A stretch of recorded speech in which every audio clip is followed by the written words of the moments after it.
So I am making this video because I want to talk about practice routines. So I will tell you what's my experience. I have been playing guitar for 13 years. I have a music degree. So I've been through really different, very bad routines, very good routines. I will tell you exactly what I did. So my first routine was when I was learning guitar, and I thought, well, I really want to learn songs that are easy to play. And this is the classic when you start learning like Nirvana and like the easiest Metallica songs. So I learned how to play alternate picking, and I already forgot it.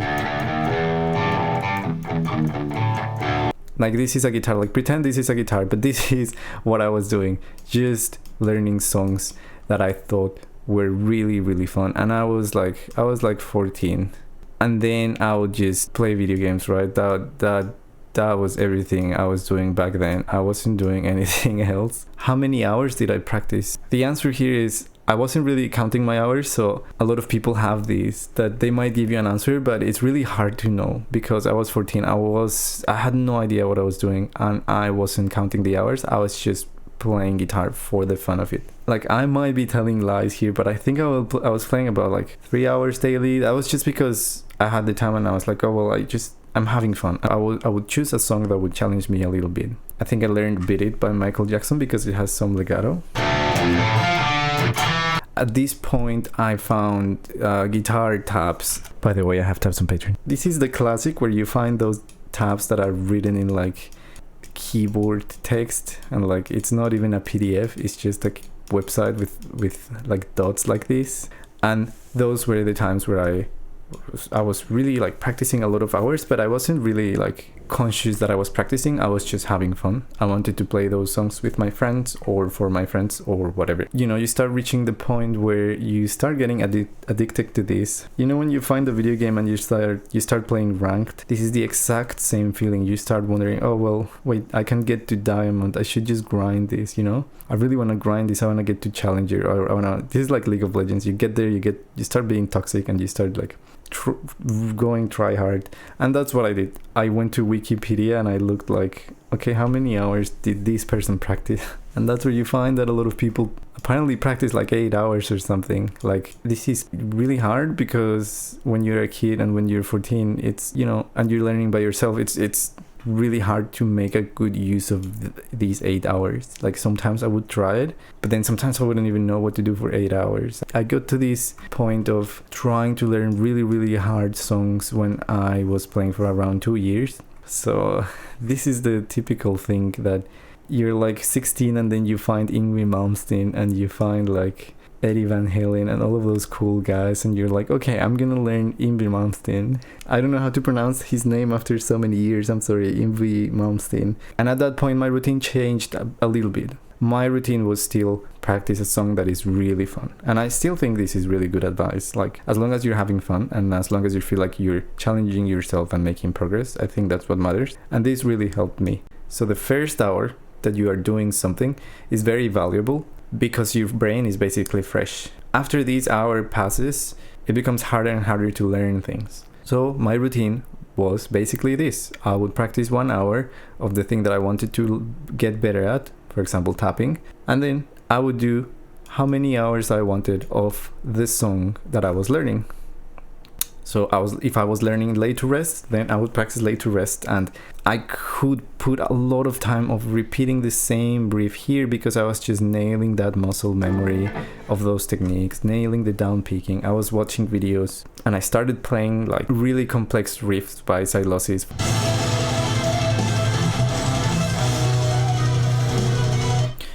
So they have like this thing, and I tried to learn it and I failed. But I kept trying. Like, I came back like a year later and I could play it. That's fine. Yeah, this is the first guitar video I think that I posted. And I think I was maybe 15 years old. And I would have been playing for around 1 or 2 years. Maybe like closer to 3 years maybe.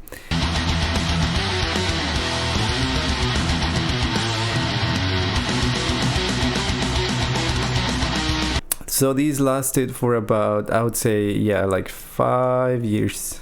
And then after that, there's a point where you kind of learn all of the hard, well-known techniques, and you find a lot of bands and stuff.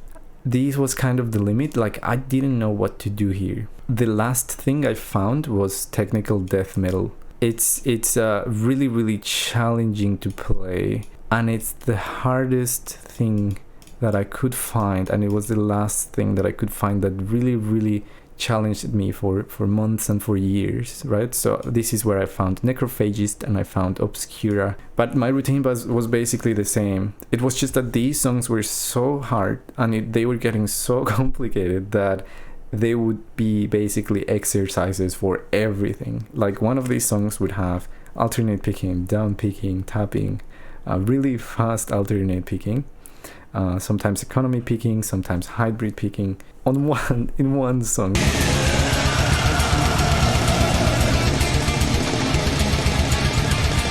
It really forces you to get better at everything, kind of. After a while, I could play the really, really fast things that I really wanted to play and I dreamed for years, like this one.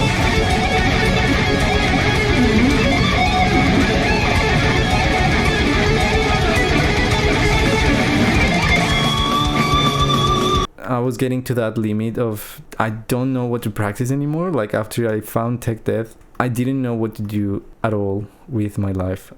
This is a very important point here because a lot of people have this trouble that I had, which is I don't know what to do next. I don't know how to motivate myself and I don't know why I should motivate myself. At this point I said, well, I really want to learn music theory. And that's like a second version of this. Basically it's like doing this first step again. At this point my routine changed. I was practicing theory so much because I said I really want to make a living out of this. It had been 7 years of me practicing at least 1 hour a day. After that I said, well, I know that I want to do this. I am really passionate about this, and I said, well, I will go to university so that I can play with other people that are really good, and also I can learn from people who have been doing this for lifetimes. And I did that, and I spent another 5 years doing the same thing but with music theory. So the thing that I did was that I would spend at least 1 hour. I would spend that 1 hour on scales or maybe on arpeggios, and this is where I learned the fretboard, and I would spend 1 hour just playing the most basic alternate picking thing possible. So yeah, like I would play, for example, E flat Lydian for 1 hour from the fret 1 to the fret 24th of the first string. So I would be there doing like, you know, like all of those things. And that's when I got into different types of music that were exploring these theory concepts a little bit more in depth. So that's when I found like progressive metal or like traditional music from other places or jazz and all of those things. I was able to appreciate it more because I was practicing all of this. So at some point I was practicing rhythm for like 2 hours every day. I wanted to be really good at rhythm. So I was just like, oh, I just want to practice rhythm for like 2 hours. And I didn't even play guitar that much. I was like, okay, I want to be the best at this thing. And I got into bands that explored rhythm the best. So I got into, you know, Animals as Leaders. I got into Tigran Hamasyan. I got into a lot of contemporary composers like this guy. I had to start from the basics of, okay, what is a melody, what is rhythm, what is a texture, what is a chord. This is where you learn what your 4/4 is, and this is where you start exploring 4/4 for like a year. That first year, 4/4, everything that you can do, triplets, 16s, 30 seconds, whatever, all of those things, I would do them. And that was most of my time. I was just doing that. It is good because they motivate you because you don't have to do anything. Like they basically just teach you. So that I like that. I don't have to kind of like teach myself. And then for the second year, you get a little bit more advanced and you start looking into modal modes. You start looking into modes, advanced tonality.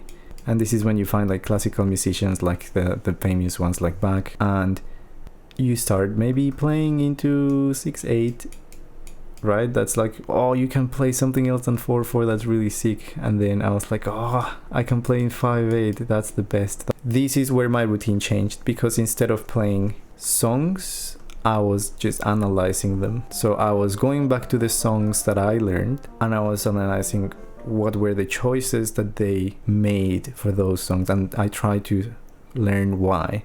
So which chords were they using and why, and like which function do they have. And that was my routine. It's a very, very different routine. And eventually you get really into these things, and I got really into rhythm. And then you also get into like the really, really crazy composers like this guy. And then you start saying like the 14 couplets and like, yeah, so that's when I started listening to a lot of instrumental music, like Blooded Science and a lot of cool stuff.